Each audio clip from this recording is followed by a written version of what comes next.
Action stock photos. You're walking around taking pictures, and suddenly you see a very large and very mean looking prehistorical animal rushing past you. You pull out your camera to take the picture, but realize that the shutter speed was set at the wrong speed and the picture is fully blurred. Now you have no evidence.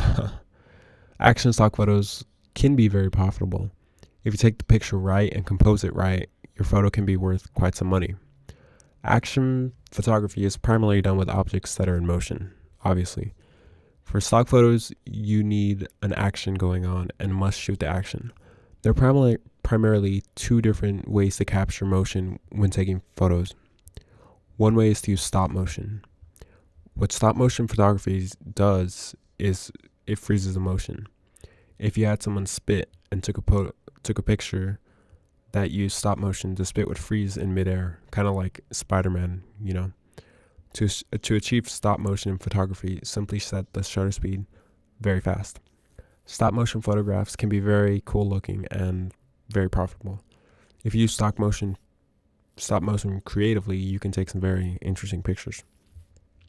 Rather than take the stereotypical stock photos of people jumping in the air, try to be creative.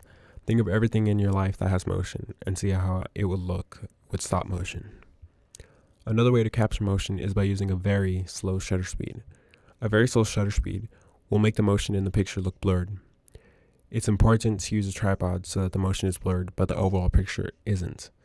Slow shutter speeds can make your stock photos of running water look as if the water was floating. They can make waterfalls look mystical.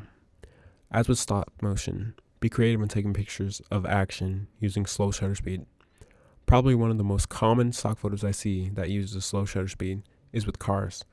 They're the night photos that have the cars driving by and creating lots of blurs and bright lights, like blurred bright lights. They use this a lot with stock photos. There are, however, many other ways to use slow shutter speed. Think about using slow shutter speed for airplanes instead of cars.